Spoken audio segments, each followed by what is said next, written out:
Et j'en viens donc à vous présenter tout le plateau et nos amis orateurs. Pierre Souvé qui va intervenir maintenant, qui est cardiologue. Tout à l'heure, on entendra Jacques Bassier qui est médecin nutritionniste, spécialisé dans la nutrition. Et il faut bien dire une chose, la nutrition, mais la médecine nutritionnelle est fonctionnelle. La nutrition a tendance à se focaliser sur le fait de l'apport quantitatif des choses. Et bien, il y a une fonctionnalité. Et ça, c'est une autre chose très importante, on va en parler, qui amplifie encore l'action de la nutrition, bien au-delà de ce qu'on connaît. Et il est responsable du DU de physionutrition à Grenoble. Donc, c'est vraiment, en France, une sommité dans le domaine. Et Pénélope, j'ai envie de dire, elle n'est que diététicienne. Eh bien non, elle est diététicienne incroyable. Elle a aussi cette formation, mais alors top niveau en médecine nutritionnelle et fonctionnelle. Elle est capable aujourd'hui d'apprendre beaucoup de choses à beaucoup de médecins.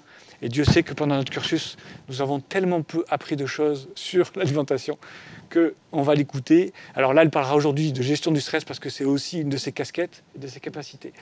Mais bon, elle en connaît un rayon dans le domaine de l'alimentation, la nutrition, etc.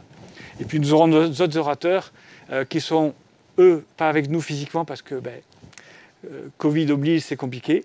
Nous aurons Vincent Castronovo en Belgique, présent avec nous. Et là, c'est une sommité mondiale dans le domaine de la micronutrition et pour les probiotiques.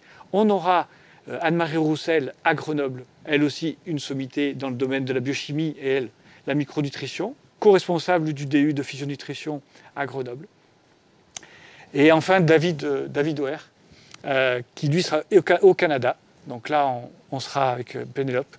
Et je terminerai aussi par Jean-Louis Bagot à Strasbourg, qui lui aussi est confiné comme nous, mais qui va partager avec nous son expérience sur l'homéopathie.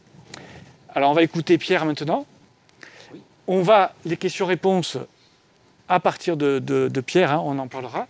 Je passe ça, on va bouger un peu l'écran pour Pierre. Merci Jean. Et on te laisse la parole. Bien, donc je vais tourner un petit peu la tête vers l'écran quand même pour voir mes diapos. Donc merci à Jean-Loup pour cet extraordinaire travail.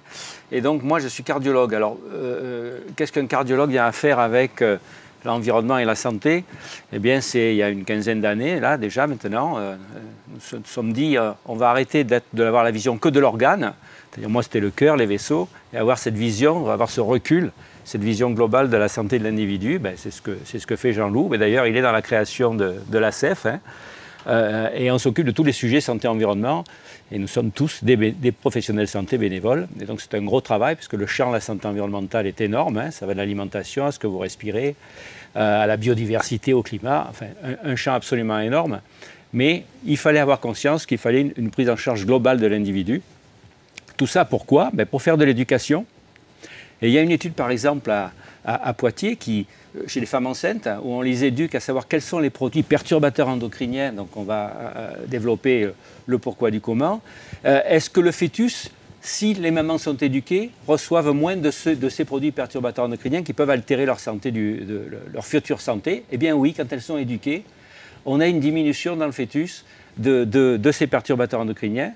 Et donc, on rejoint une politique de prévention. Vous savez qu'en France, 1% seulement de la santé, du budget de la santé est orienté vers la prévention. Le reste vers le soin. On est bon en soins, mais pas assez en prévention. Et donc, nous sommes pour l'éducation, pour la prévention et pour la prise en charge globale de l'individu, qui soit, comme on l'a dit, c'était notre slogan, être acteur de sa santé.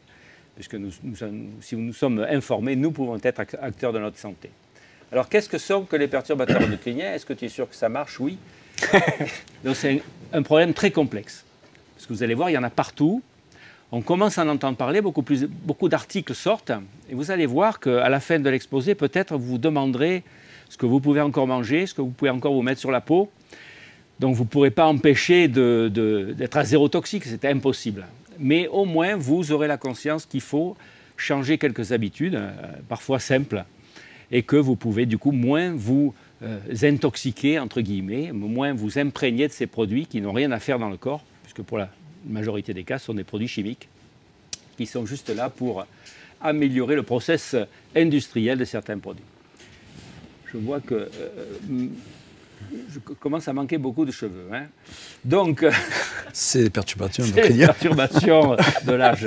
Ce n'est pas endocrinien, c'est de l'âge, je crois que. Donc, selon l'Organisation mondiale de la santé, les perturbateurs endocriniens, c'est des substances chimiques naturelles, artificielles, étrangères à l'organisme, qui vont interférer avec le fonctionnement de vos hormones. Chez vous, mais aussi chez les descendants, c'est une des particularités donc de ces perturbateurs endocriniens. Et le concept remonte à pas tellement longtemps.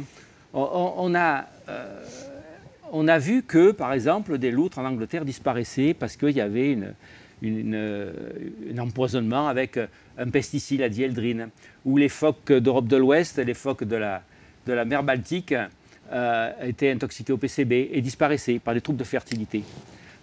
Et plein de séries, hein, les alligators aux États-Unis qui avaient des micropénis dus au DDT, qui était un pesticide extrêmement répandu, qui reste encore dans les sols parce qu'il a une durée de vie extrêmement longue. Et donc on a vu surtout des troubles de fertilité, c'est le plus facile. Je vous rappelle juste que quand même, nous perdons, messieurs, 1,9% de nos spermatozoïdes tous les ans. Alors il faudrait commencer à se poser des questions. Hein. On était à 100 millions il y a plus de 50 ans, on est à 50 millions et ça baisse tous les ans. Avec en plus des spermatozoïdes peu mobiles, un peu fatigués, hein, alors que normalement ils doivent être en forme. Donc on voit que l'imprégnation chimique qui nous étreint a des conséquences au fil des années, parce que nous sommes de la génération de la chimie, et bien, on commence à en payer le prix. Et la prise de conscience, en fait, le mot perturbateur endocrinien a été trouvé par Theo Colborn en 1991, c'est pas si vieux, ça fait à peine 30 ans. Et le principe était, la dose ne fait pas le poison. Jusqu'à maintenant, un pharmacien suisse du VIe siècle disait, plus vous prenez un produit toxique, plus vous allez être malade. Et bien avec ces perturbateurs endocriniens, ce n'est pas la dose qui fait le poison, puisque vous allez voir sur quelques courbes après, que parfois à plus petite dose, eh bien l'effet est plus toxique qu'à forte dose. C'est assez incroyable. Et je vous expliquerai pourquoi. Donc comment on y est exposé? Eh bien on y est exposé avec ce que nous respirons, ce que nous mangeons, ce que nous mettons sur la peau. Et pour certains qui sont lipophiles, qui aiment les graisses, ils vont s'accumuler dans vos graisses. Alors dans la première étude qu'on avait faite sur les PCB, vous savez, ces huiles qui ont contaminé tous les cours d'eau et tout le système mondial, c'est des huiles qui isolaient le matériel électrique, qui se sont répandues dans les sédiments, qui ont rejoint les fleuves, et qui sont restés dans les sédiments des fleuves parce que, eh bien, ils ont une durée de vie de plusieurs dizaines d'années. Ils ne s'éliminent pas, ils sont polluants organiques persistants. Eh bien, les petits poissons ont mangé les sédiments, sont imprégnés de PCB, les gros ont mangé les petits, et puis nous qui sommes au bout de la chaîne, eh bien, nous sommes tous imprégnés avec ces PCB. Et qui plus est, ils vont se stocker dans nos graisses. Donc moi j'avais fait un dosage, bien que n'étant pas mangeur de poissons, particulièrement du Rhône ou d'espadon dans la mer, eh bien nous sommes tous imprégnés au PCB, qui est un produit cancérigène, et qui s'accumule dans nos graisses.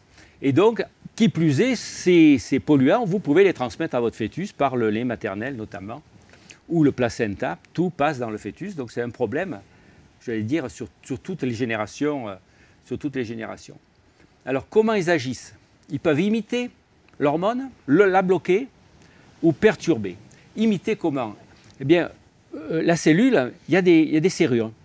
Eh bien, si le perturbateur endocrinien vient prendre la place dans la serrure, à la place de la bonne hormone, eh bien, quand l'hormone va arriver, elle ne va pas pouvoir ouvrir la serrure parce qu'il y aura déjà un perturbateur endocrinien qui sera dans cette clé et qui aura provoqué une action hormonale, pas forcément souhaitée évidemment. A l'inverse, ça peut être une clé défectueuse, un effet antagoniste, où là, le perturbateur endocrinien qui est dans la serrure empêchera l'hormone naturelle de venir agir.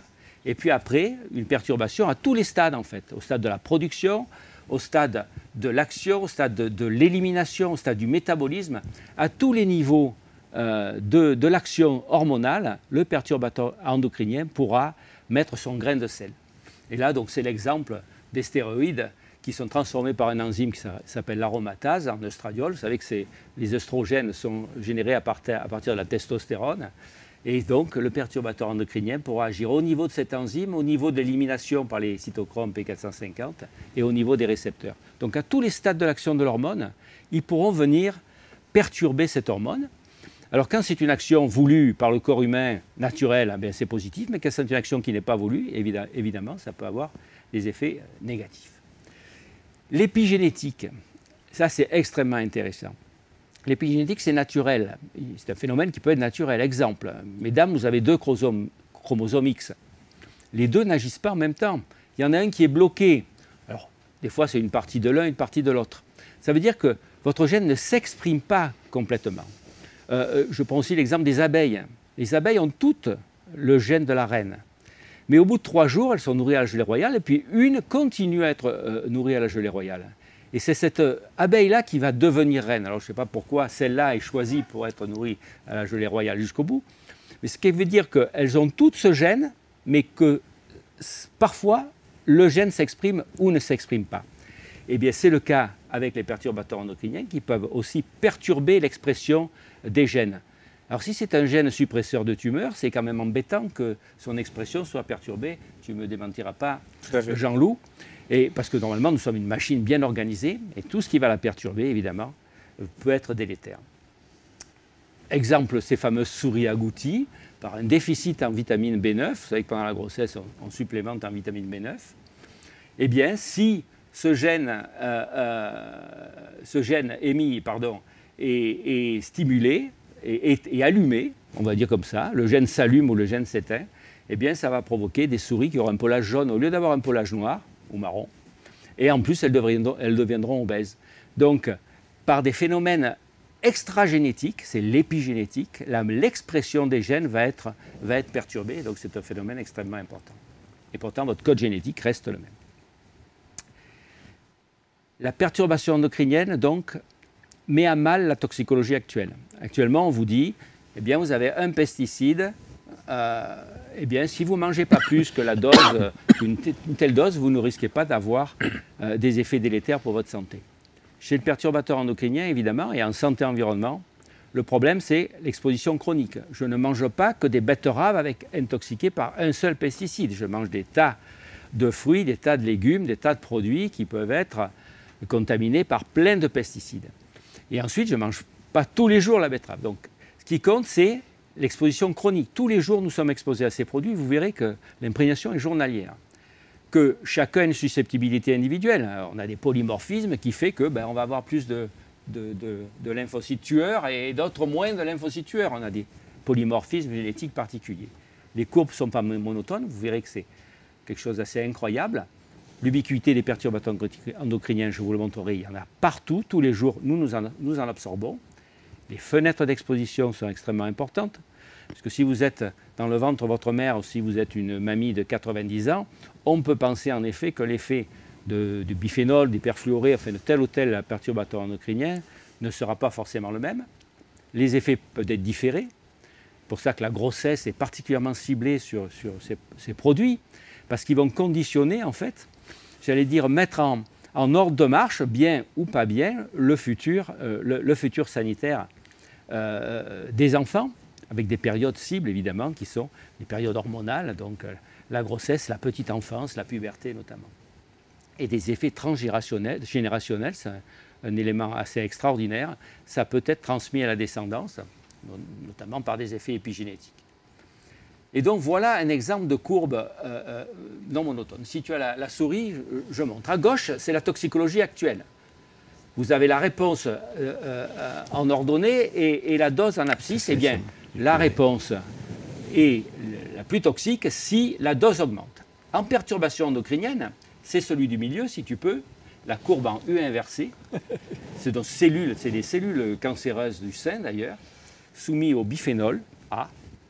Eh bien, vous voyez que, voilà, celle du milieu, à petite dose, la réponse de ces cellules, la prolifération de ces cellules cancéreuses est plus importante qu'à dose moyenne et aussi importante qu'à forte dose. Et puis, vous pouvez avoir d'autres courbes. Celle de gauche, par exemple, peu d'effet à petite dose, peu d'effet à forte dose et un effet important à dose moyenne. C'est pour vous dire la complexité. Parce que quand je vous dis, je vais vous proposer des éléments pour éviter ces perturbateurs endocriniens, quand on voit ces courbes, vous pouvez me dire, mais à toute petite dose, ça peut être encore plus toxique. Et oui. Et c'est pour vous montrer que c'est d'une grande complexité et que nous en sommes dans l'évitement actuellement, mais que toutes les réponses, nous ne les avons pas. D'autant que ça, c'est un produit, le biphénol A, mais qu'il y a plein d'autres produits qui ont les mêmes actions, notamment le biphénol œstrogénique, et qui peuvent donc se cumuler, c'est les fameux effets cocktails. Mais c'est un élément essentiel. À petite dose, ça peut être plus toxique qu'à forte dose. Alors pourquoi? Parce que un récepteur hormonal va déclencher une réaction, une action qui n'est pas proportionnelle à la dose d'hormone qui va arriver. Donc si la dose d'hormone est faible, le récepteur peut vraiment réagir violemment. Et donc, et puis il y a des récepteurs qui sont plus sensibles que d'autres. Donc c'est un élément extrêmement important et qui met à mal la toxicologie actuelle. Donc quand on vous dit à telle dose vous ne risquez rien sur les perturbants endocriniens, c'est faux. Un exemple transgénérationnel. Des femmes dans les années 70 recevaient du distilbène, qui est un cousin très très proche du biphénol, à l'époque du biphénol A. Ils ont hésité à choisir le biphénol A ou le distilbène. Et bien donc ça a empêché les fausses couches, et des millions de femmes l'ont pris. Et bien donc qu'est-ce que ça a provoqué? Chez les filles de ces femmes exposées donc pendant leur grossesse, il y a eu une recrudescence d'un cancer du vagin extrêmement rare, l'adénocarcinome à cellules claires, chez ces filles. Et puis les mères, elles aussi, avaient un léger surrisque d'avoir un cancer du sein. Et chez les fils aussi, ce n'était pas donc que chez les filles où il y avait ce fameux cancer du vagin.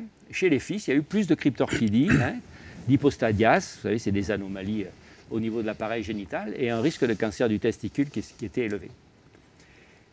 Et les petits-fils, donc vous voyez, ça se transmet, donc, ont également donc, plus d'hypostadias et de cryptorchidie. Ce qui est rassurant, c'est que ces anomalies épigénétiques, eh bien, on ne retrouve pas chez la petite fille plus de cancer du sein. Donc c'est rassurant, l'épigénétique peut provoquer des pathologies transgénérationnelles, mais elles peuvent aussi se disparaître au fil du temps. Tous les mécanismes, évidemment, ne sont pas dévoilés. Et donc, on retombe sur les périodes critiques, qui sont les périodes hormonales, qui sont la gestation, l'enfance, la puberté, les périodes de reproduction, mais également, pourquoi après prendre des produits plus tard dans la vie, qui vont perturber votre fonction hormonale, surtout par exemple pour nous, pour la prostate, aux âges auxquels nous arrivons. Quel intérêt oui, j'ai la prostate et les cheveux, ça va mal. C'est pareil. Quel intérêt pour nous de prendre ces produits qui n'ont rien à faire à notre organisme, et vous allez voir toute une liste de ces produits. Donc je passe sur l'exemple du DDT. Et oui, Ahmed, c'est terrible. L'exemple du DDT, donc, qui, je vous le rappelle, est encore dans nos sols, alors qu'il a été interdit en 1970 en France, parce que c'est un polluant persistant. Eh bien, les femmes, aux États-Unis, ils ont fait des cohortes où ils avaient pris des prélèvements de sang et des prélèvements du cordon à l'époque. Eh bien, les femmes les plus imprégnées en DDT, leurs filles avaient un risque presque quadruplé d'avoir un cancer du sein à l'âge adulte, et en fonction de l'imprégnation en DDT, en fonction de l'âge, des femmes exposées par exemple avant 3 ans, il y avait plus de risque d'avoir un cancer avant la ménopause, et après 13 ans, c'était plus d'avoir un cancer après la ménopause. Donc des effets 50 ans après, mais c'est pour vous dire que c'est pas seulement quand on a un cancer qu'il faut agir en prévention, mais bien avant, et dès, j'allais dire, la phase préconceptionnelle et dès la grossesse. Alors voilà, il y en a partout. Les biphénols, où est-ce qu'on en trouve des biphénols? Dans les boîtes de conserve, par exemple. Donc, la première recommandation, si vous achetez des boîtes de conserve, c'est les boîtes de conserve en verre. C'est une résine qui est à l'intérieur de ces boîtes de conserve. Alors, vous me direz, le biphénol A est interdit dans les contenants alimentaires depuis 2015. Oui, mais il a été remplacé par d'autres biphénols, parce que ce sont tous des familles, notamment le S, le F, le B. Donc, on connaît beaucoup moins de choses, mais on sait que, par exemple, sur la fertilité, ils sont tout aussi toxiques. Puis, on n'est pas certain non plus que il n'y a plus de biphénol A dans les boîtes de conserve. On avait analysé quelques boîtes de conserve, notamment de pois chiches, et on avait trouvé du biphénol A et du biphénol S. Et alors on avait demandé, mais pourquoi il y en a encore alors que c'est interdit par la loi? Les boîtes de conserve sont fabriquées au Portugal. Là, c'était le Portugal, j'ai rien que le Portugal. Et donc, on n'y peut rien. Voilà. Et aussi une canette, une fameuse canette, parce que c'est le même problème, une canette de boisson gazeuse bien connue, où on avait trouvé du A et du S, et on nous avait dit ça devait être dans l'environnement. C'est pour vous dire que cette loi d'interdiction du biphénol A dans les contenants alimentaires est une bonne loi, mais est-ce qu'elle est respectée? Je ne suis pas sûr qu'il y ait assez de contrôle. Et deuxièmement, les substituts qui ont été mis à la place de ce biphénol A, c'est-à-dire le S, le F, qui montrent autant de toxicité, notamment sur la fertilité, qui est assez facile à analyser, eh bien, eux sont présents. Et en plus, notamment pour le S, il est beaucoup plus biodisponible, il a une durée d'élimination beaucoup plus forte, beaucoup plus longue, pardon. Et donc, on peut trouver jusqu'à 250 fois plus de biphénol S dans le sang par rapport au biphénol A.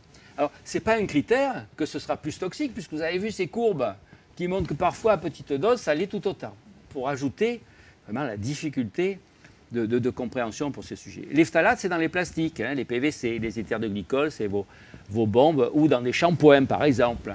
Le PCB, c'est dans la chaîne alimentaire. L'autre jour, je fais une échographie du cœur pour une chimio, cardiotoxique, et je dis, question simple, hein, le cardiologue il pose ça, est-ce que vous mangez du poisson? Ah oui, je mange du thon 2 fois par semaine. Le thon, donc, qui est en fin de chaîne, l'espadon c'est encore pire, est très imprégné au mercure, certes, neurotoxique, mais au PCB aussi, puisque toute la chaîne alimentaire a été imprégnée. Alors, les plus imprégnés, c'est les Inuits au Groenland, parce qu'ils mangent du phoque, et la graisse de phoque est très riche, évidemment, puisque c'est un produit lipophile. Eh bien, voilà une question que personne ne lui avait posée. Qu'est-ce que vous mangez comme poisson? Alors, je lui ai dit non, préférez le petit poisson jeune, le maquereau, par exemple, la sardine, si vous voulez vous faire plaisir, mais évitez les gros poissons. Et d'ailleurs, notamment pour la grossesse, même l'Agence nationale demande d'éviter ce type de poisson pendant la grossesse, puisque ces produits vont aller dans le fœtus, évidemment. Les perfluorés, j'aime bien cette anecdote des perfluorés, c'est les produits imperméabilisants. Hein. Vous voyez, par exemple, ce pantalon est traité avec un perfluoré, je peux mettre de la graisse, il ne va pas y avoir de taches, par exemple. Et quand vous allez, acheter un hamburger, bon, il y a un hamburger, vous voyez où je veux dire, avec des frites. Si le papier où il y a les frites n'est pas gras, hein, les frites sont grasses, hein, eh bien c'est qu'il a été traité avec des perfluorés. Donc repérez bien quand vous allez acheter vos frites, quand vous allez acheter un hamburger industriel, regardez bien si le papier est gras. S'il n'est pas gras, c'est qu'il a été traité avec ces perfluorés qui ont une action sur la thyroïde, qui a une action aussi œstrogénique, et qui donc des liens d'ailleurs, une grosse étude française l'année dernière a montré des liens avec cancer du sein et perfluoré.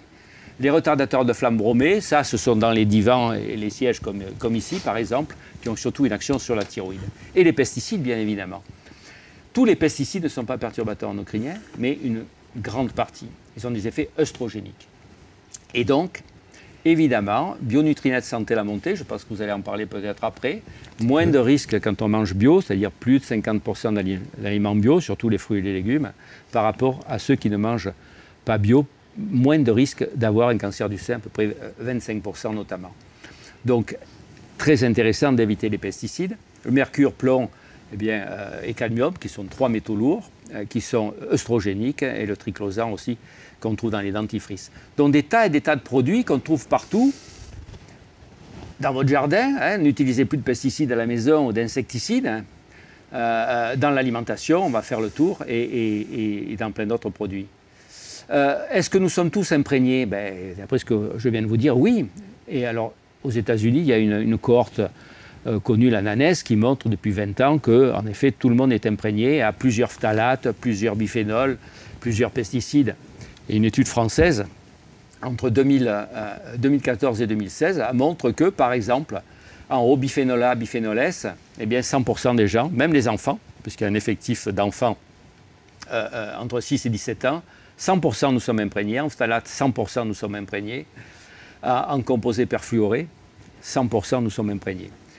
Sur les autres, un petit peu moins, mais c'est pour vous dire que cette ubiquité de ces polluants, qui sont des produits donc à usage industriel, eh bien, nous touche. La suivante, qu'est-ce que ça donne les perturbateurs endocriniens? Ça donne des troubles du métabolique, de l'obésité et diabète 2. Pourquoi? Parce qu'en fait, vous savez que les œstrogènes, notamment, il y a des récepteurs partout aux œstrogènes. Dans les vaisseaux, dans le cerveau notamment, absolument partout. Et ils sont capables de perturber l'adipogénèse. On a montré par exemple chez des souris qui étaient nourries pendant 5 jours après leur naissance avec du biphénol A, et d'autres non, eh bien celles qui étaient nourries au biphénol A devenaient obèses. Ce n'est pas parce qu'ils faisaient le même exercice, hein, les deux couraient autant, hein, ces deux souris. Mais par la modification de l'adipogénèse de vos adipocytes, vos cellules graisseuses qui devenaient plus grosses, plus nombreuses, eh bien les gens devenaient obèses. Donc quand vous rencontrez quelqu'un qui est obèse, ne pensez pas qu'il mange forcément n'importe quoi. Ils ont pu être programmés très tôt par une action de ces perturbateurs endocriniens, bon, en l'occurrence là, le biphénol A, mais d'autres sont obésogènes et diabétogènes. Les cancers hormonodépendants, c'est évident que la majorité de ces produits, sur les pesticides, les biphénols, ont une activité œstrogénique. Qu'est-ce que vient faire des œstrogènes si vous avez un cancer du sein, la prostate, les testicules, là au milieu? On me donne toujours l'exemple du parabène. J'avais rencontré un grand toxicologue. Il m'avait dit oui, mais maintenant, avec le parabène, petite dose, ça risque rien. J'ai dit oui, je n'ai pas la preuve, en effet, que ça va vous favoriser une récidive de cancer du sein, que ça va vous favoriser le cancer du sein. J'en ai pas la preuve. J'ai rien lu, tu me diras si tu as lu des choses sur là. Mais quel intérêt ça a de venir introduire un œstrogène qui n'a rien à faire dans l'organisme, alors qu'on a un cancer du sein? Pour moi, c'est une aberration. Et les troubles du développement cérébral, là aussi, pourquoi quand on est imprégné au biphénol, on a un trouble du développement cérébral? Parce qu'il y a des récepteurs à l'œstrogène dans le cerveau, c'est assez incroyable. Je vous rappelle que les hommes et les femmes ont des œstrogènes, hein, ce n'est pas spécifiquement pour les femmes. Nous en avons un peu moins, mais tous les deux, nous en avons. Et les liens avec les cancers, donc les pesticides, donc une activité toxique propre, mais aussi par cet intermédiaire d'une activité œstrogénique, et bien donc prostate, mais aussi leucémie, mélanome, lymphome non-hodgkinien, myélome, etc. Le biphénol A, alors, pas d'études claires, parce qu'évidemment, on ne peut pas être imprégné qu'au biphénol A, il y a tout ce cocktail. Mais chez le primate et chez le rat, donc on a soumis donc, ces fœtus à ce produit, eh bien une modification donc, canalaire de la glande mammaire qui est susceptible de favoriser à l'âge adulte la survenue de cancer du sein, notamment chez le primate où il y avait 2 fois plus de risques, donc chez ces primates exposés pendant la grossesse, de développer un cancer du sein. Les phtalates, donc certains, c'est toute une famille cancérigène suspectée avec des liens pour certains avec cancer du sein de l'ovaire. Les perfluorés, là aussi des liens avec cancer du sein, l'étude de l'année dernière nationale, mais aussi testiculaire. Les parabènes, je vous l'ai dit, pas de réponse formelle, mais qu'est-ce que vient faire un oestrogène au milieu? Et les métaux lourds, cadmium, PCB cancérigènes, qui favorisent les métastases pour le PCB. Enfin, donc, éviter l'espadon et le thon, manger des petits poissons jeunes, plus difficile de savoir s'ils sont jeunes, mais en tout cas, concentrez-vous sur cela. Dans l'alimentation, on n'imagine pas, donc je vous ai fait toute une liste assez effrayante. Les pesticides, donc, si vous ne mangez pas bio, si vous ne pouvez pas éplucher bien avec les légumes, ça limitera la quantité. Les PCB, on l'a vu, c'est les aliments gras, notamment les poissons. Les biphénols, les emballages, pas de boîte de conserve. Pas de boîte de conserve, hormis les conserves en verre, évitez les canettes, bouteilles en verre. Les phtalates, au contact, tout ce qui est au contact d'aliments alimentaires, donc c'est du plastique, peut passer dans l'aliment, donc activité œstrogénique. Les perfluorés, je vous ai parlé des cartons de fast-food, mais c'est aussi dans les poissons, les mollusques et les crustacés. Et les parabènes, sachez qu'il y en a dans les cosmétiques, évidemment, et c'est méthyl, propyl, parabène, butyl, parabène. C'est des additifs alimentaires, puisque ce sont des conservateurs, les parabènes, tout simplement. Et donc, vous pouvez repérer le E214 à 219, mais sachez aussi qu'il y en a dans les médicaments. Alors, c'est l'hydroxybenzoate de méthyle, donc il n'y a pas écrit parabène, hein, il y a écrit hydroxyde benzoate de méthyle. C'est un conservateur pour les médicaments. On nous dit qu'il est impossible à l'heure actuelle de les supprimer. Or, il y a bien des... C'est comme le dioxyde de titane, il y a bien des laboratoires qui arrivent à ne pas mettre ce conservateur dans les médicaments. Donc là aussi, je pense qu'il y a de gros progrès à faire. Comment vous aider dans ce fouillis extraordinaire de produits qui nous entourent? Il y a tous les petits guides de la CEF qui sont téléchargeables gratuitement. Hein. Donc vous pouvez aller chercher tout ça. On avait même fait un bioguide avec l'association Guéri d'un cancer. C'est un enfant, donc une association régionale d'un enfant qui s'est guéri d'un cancer. Donc nous avons regroupé tous les petits conseils pour éviter tous ces produits potentiellement dangereux pour la santé. Donc vous pouvez retrouver tout ça gratuitement, évidemment, puisque notre seule motivation, c'est le message qui doit passer. Et puis, si vous voulez en savoir un peu plus pour les professionnels de santé qui nous écoutent, eh bien, vous avez ce guide à l'usage des médecins, mais c'est à l'usage des pharmaciens et des sages-femmes. Seulement, nous l'avons fait avec l'Union régionale des professionnels de santé, médecins. Mais c'est un guide, j'allais dire, universel, national, puisqu'il a été présenté aux Journées nationales santé et environnement. Où vous avez à la fois un dossier pratique sur les éléments scientifiques, beaucoup plus fouillé que ce que je vous ai dit, avec toutes les références, il y en a des centaines, mais aussi un dossier pratique qui rejoint donc les éléments à éviter.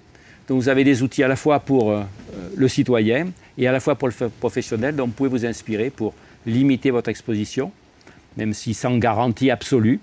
C'est un petit peu ce qu'on a dit tout à l'heure, quand même être acteur de sa santé, réfléchir à ce qu'on absorbe et prendre les bonnes décisions. Je ne veux pas vous dire que ça va vous diminuer parce que les études sont extrêmement difficiles, hein, puisque nous sommes imprégnés par tout un tas, donc des dizaines et des dizaines de produits chimiques, donc impossible d'en cibler un en particulier. Mais en tout cas, je pense que c'est la bonne démarche, avoir cette vision globale et être acteur vraiment de sa consommation. Voilà, j'ai terminé. Merci Pierre. Alors tout de suite, donc les questions. Tout à l'heure, je disais, on ne va pas pouvoir bien sûr répondre à toutes les questions. Ah, mais je vous ai dit, ça va nourrir par contre peut-être des rencontres pour aller plus loin, des interviews qu'on pourra faire avec Pierre. Maintenant, j'ai deux petites questions là. Déjà, une question sur les sardines, donc tu dis pas les sardines en boîte. Et oui, le problème, et c'est tout le problème en effet, il faut mieux des sardines fraîches. Parce que, alors le problème c'est, si on savait, si le fabricant de la boîte de conserve nous disait il n'y a pas de biphénol au pluriel, c'est-à-dire ni du A, ni du S, ni du F, qui recouvre l'intérieur de ma boîte, ça ne poserait pas de problème, mais ce n'est pas le cas. Vous avez remarqué que les tickets de caisse ou les tickets d'autoroute, puisque le passage notamment sur les caissières par le ticket de caisse qui était imprégné au biphénol A se faisait par la peau, parce que tout passe aussi par la peau. Eh bien maintenant, vous verrez sur ces tickets sans biphénol au pluriel. Sur les biberons, ça a été interdit, mais pas dans les boîtes de conserve. Donc, c'est bête pour ceux qui font l'effort de ne pas mettre des biphénols dans les boîtes de conserve, mais on est obligé de dire, évitez les boîtes de conserve. Voilà. Sachant que dans le plan national santé-environnement, à l'heure actuelle, il y a beaucoup d'incitations vers les industriels. Je vous donne l'exemple, par exemple, des nanoparticules dans les cosmétiques. Normalement, quand il y a des nanoparticules, notamment de dioxyde de titane dans les cosmétiques, ça doit être écrit. La direction des fraudes a fait une étude sur 19 crèmes susceptibles d'en contenir. Eh bien, 18 sur 19 en contenaient, mais aucune n'avait déclaré qu'il y en avait. Pour donner un autre exemple, les peintures, c'est tout bête, les peintures à l'eau.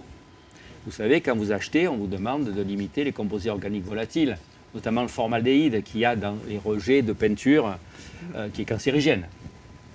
Pour l'oropharynx, il favorise le risque de leucémie. Eh bien, elles sont toutes étiquetées à plus, parce que l'étiquetage est obligatoire. Mais il n'y a jamais eu aucun contrôle de la véracité de l'étiquetage. Et l'Institut national de la consommation a étudié 20 peintures à l'eau, c'est pas beaucoup. Et bien, sur les 20, il y en avait 6 qui n'étaient pas du tout à plus. Donc vous voyez qu'on peut avoir des législations intéressantes. Encore faut-il qu'elles soient respectées. Oui, d'accord. Je ne sais pas si c'est toi ou Jacques qui répondent à cette question sur le fait que les perturbateurs endocriniens puissent agir sur les récepteurs aux hormones, modifier leur conformation ou leur expression. Mais c'est ça, oui, c'est tout à fait ça. Ça agit à tous les niveaux de l'action de la cellule, soit l'effet qui va mimer l'hormone, c'est-à-dire elle prend la place de l'hormone et elle va la mimer, soit au contraire, elle va bloquer son action. Et ça donc s'agit à tous les niveaux, mais aussi de la production. Par exemple, là on ne parle pas de thyroïde, mais pour les polybromés, donc il y a dans tous les mousses en polyuréthane, donc dans votre voiture, dans votre siège de voiture, dans ces fauteuils, c'est riche en brome et c'est très proche de l'iode. Et notamment chez la femme enceinte, ça va prendre la place de l'iode. Et l'iode est indispensable pour développer l'hormone thyroïdienne qui va développer le cerveau du fœtus. Et donc en prenant cette place, eh bien, on va s'orienter vers des troubles du comportement ou une baisse du quotient intellectuel du fœtus. Donc là, la solution, c'est bien aérer. C'est comme pour le Covid, je vous conseille de bien aérer vos pièces pour limiter, pour renouveler l'air et faire que, évidemment, toutes ces poussières chargées, parce que la contamination se fait aussi par les poussières, et bien donc que l'air soit renouvelé au maximum. D'accord. Et je confirme ce que tu disais sur le fait que c'est vrai, on donne des traitements anti-hormonaux, c'est-à-dire des traitements où on réduit la production d'hormones, où on bloque l'effet des hormones, après un cancer du sein notamment. Et c'est évidemment pas logique de se retrouver du coup exposé en plus par l'extérieur et par des substances qui ne sont pas du tout la même qualité que les œstrogènes naturels. Donc je confirme que c'est une aberration évidemment. Et donc le problème, c'est donc on évite ces produits qui sont des produits industriels. Le parabène, c'est un conservateur, c'est tout. Ça ne va pas améliorer la qualité de votre peau, c'est un conservateur. Après se pose le problème du substitut. Et là, on voit avec le biphénol A que les substituts sont potentiellement tout aussi toxiques. Donc il y a vraiment un énorme travail à faire sur ça. Très bien.